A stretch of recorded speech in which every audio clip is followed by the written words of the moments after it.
Hello दोस्तों, मेरा नाम है सिद्धार्थ सिन्हा और ये जो वीडियो आपका principles and practice of banking unit number 6 से role and functions of mutual funds के बारे में हम लोग पढ़ रहे हैं अभी। ठीक है, अगर आप प्रॉपर चाहते हैं कि जेआईबी मई 2021 के एग्जाम को पास करना फॉर गारंटी के लिए, यहाँ मेरा फोन नंबर दिया है, फोन करके पूछ सकते हैं। चाहे इसी वीडियो के डिस्क्रिप्शन बॉक्स में मैंने यूट्यूब का लिंक डाल दिया है, जहां आप पूरा वीडियो को देखेंगे तो समझ में आ जाएगा, और मैंने अपना सारा इन्फॉर्मेशन भी डिस्क्रिप्शन बॉक्स में डाल दिया है। चलिए हम लोग चैप्टर को स्टार्ट करते हैं। सबसे पहला चीज होता है म्यूचुअल फंड होता क्या है।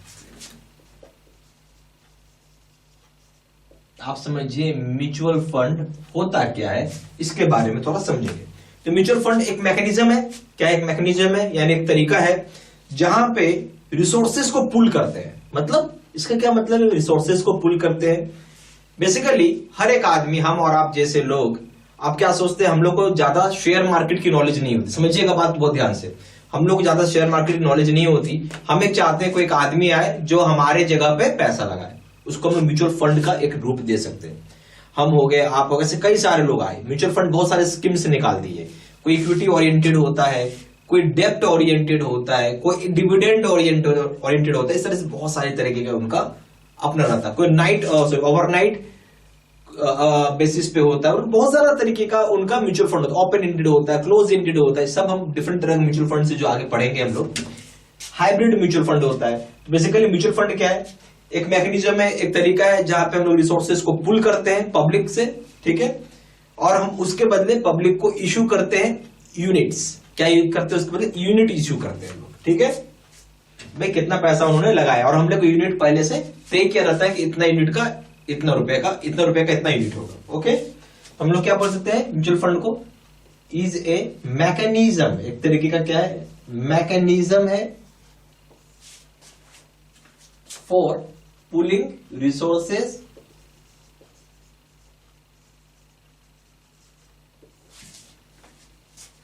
from public by issuing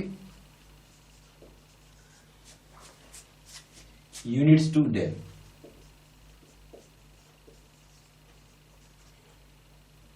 and investing the funds। ठीक है, फंड्स को क्या करते हैं? इन्वेस्ट करते हैं, इन्वेस्टिंग फंड्स। तो यहां पे एक मैकेनिज्म है जहां रिसोर्सेज को पुल करते हैं पब्लिक से और इशू करते हैं यूनिट्स उनको, और इन्वेस्ट करते हैं फंड्स को। ठीक है, यहां यूनिट होल्डर्स को हम लोग बेसिकली इन्वेस्टर बोलते हैं। म्यूचुअल फंड को क्या बोलते हैं? इन्वेस्टर्स बोलते हैं। हम लोग यहां बोल सकते हैं कि जो यूनिट होल्डर्स होते हैं, ठीक है, वो बेसिकली कौन है? यूनिट होल्डर्स इन्वेस्टर है, फंड के इन्वेस्टर है, या बोल सकते हैं म्यूचुअल फंड के इन्वेस्टर। ऐसे लिखिए, म्यूचुअल फंड के इन्वेस्टर है। ओके, म्यूचुअल फंड को कंपल्सरली सेबी से डिसीजन होना चाहिए कि पब्लिक से पैसा ले रहे हैं तो भाई कोई एक माई बाप तो होगा। म्यूचुअल फंड में कोई एक माँ बाप तो होगा। जैसे बैंक का माँ बाप कौन है? RBI. Mutual fund stock exchange का माँ बाप कौन है? सेबी। तो सेबी गाइडलाइंस बनाती है। सेबी क्या रजिस्ट्रेशन कराना कंपल्सरली है अगर आप म्यूचुअल फंड बना रहे हैं, सेटअप कर रहे हैं in the form. Mutual fund हमेशा ट्रस्ट के रूप में सेटअप होती है, ये भी याद रखिएगा, जहां एक स्पॉन्सर्स होते हैं और ट्रस्टी होते हैं, एसेट मैनेजमेंट कंपनीज होती हैं, कस्टमर्स होते हैं। तो आप अगर आप बात कर रहे हैं म्यूचुअल फंड के बारे में, ठीक है, म्यूचुअल फंड के बारे में, तो कंपल्सरली इसको रजिस्टर्ड होना होगा सेबी के साथ, रजिस्टर्ड विद, यानी सेबी के साथ। तो खैर आपको रजिस्ट्रेशन कराना ही कराना पड़ेगा, कोई उपाय नहीं है। ठीक है, म्यूचुअल फंड जब भी होगा तो आप बोल सकते हैं is setup in form of trust. ये हमेशा ट्रस्ट के रूप में फॉर्म होती है, ये जरूर याद रखिएगा। ठीक है,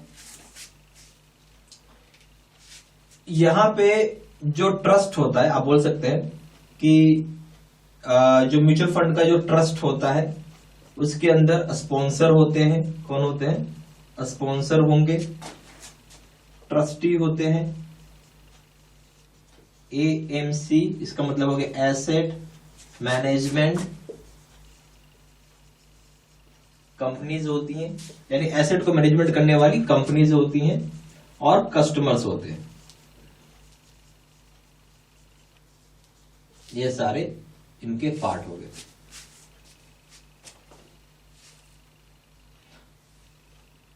अच्छा, एक चीज और है, जो आप यहां नाम सुन रहे हैं, एसेट मैनेजमेंट कंपनीज, एएमसी, ठीक है, इसको भी कंपल्सरली रजिस्टर करना पड़ता है सेबी के साथ, ठीक है।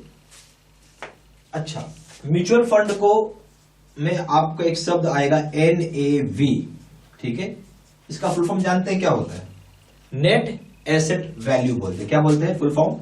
नेट एसेट वैल्यू है। इसका काम क्या है?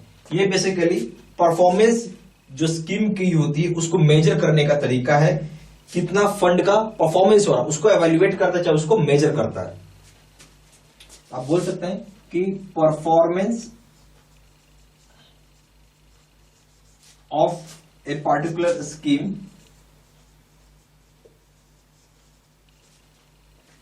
ऑफ म्यूचुअल फंड के बारे में बताता है। Particular scheme of mutual fund के बारे में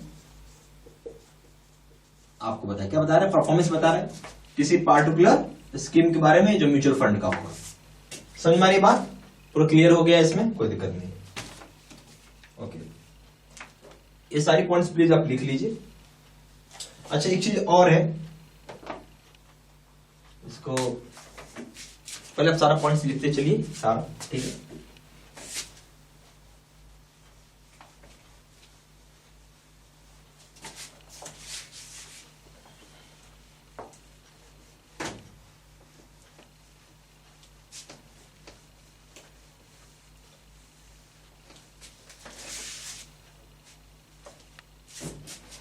अब आइए एनएवी में ही एक शब्द है। एनएवी को जरूरी है कि आप डिस्क्लोज करें म्यूचुअल फंड के द्वारा, चाहे आप एक रेगुलर बेसिस पे यानी हर दिन करिए। रेगुलर बेसिस का मतलब है हर दिन करना है, डेली बेसिस चाहे वीकली बेसिस। तो यहां बोल सकते हैं NAV required to be disclosed, ठीक है, by mutual funds on a regular basis। Regular का क्या मतलब है यहां पे? कुछ म्यूचुअल फंड ऐसे होते हैं जो वीकली बेसिस में आपको बताएंगे, कुछ होता है जो डेली बेसिस पे आपको बताएंगे, ठीक है। ये सारी चीजें हो गई, वीकली बेसिस और डेली बेसिस आपको एनएवी पता चलेगा, ठीक है। Weekly basis, daily basis, NAV पता चलता है। अब हम लोग बात करें कई तरह के डिफरेंट स्कीम से म्यूचुअल फंड में, ठीक है। अब आइए, पॉइंट नंबर 7 हो गया। Point number 8, different schemes of mutual fund.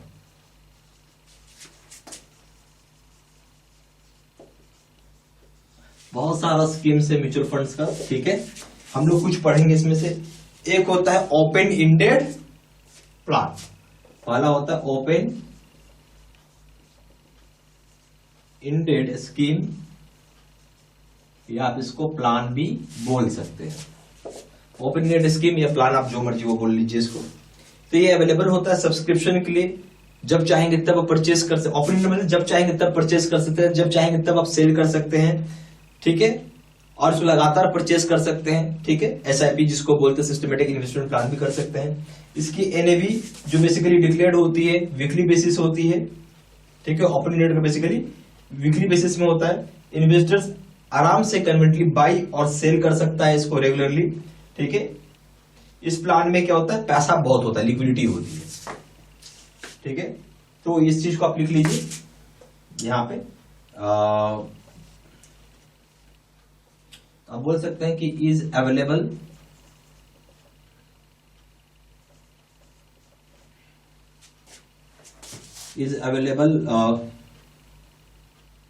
For subscription के लिए, हमेशा अवेलेबल होता है, और दोबारा खरीद भी सकते हैं। एंड रीपर्चेज के लिए, रीपर्चेज जिसका नाम होता है, आप एसआईपी भी बोल सकते हैं, ऑन ए कंटिन्यूअस बेसिस, ठीक है। एसआईपी कर सकते हैं ऑन ए कंटिन्यूअस बेसिस पे।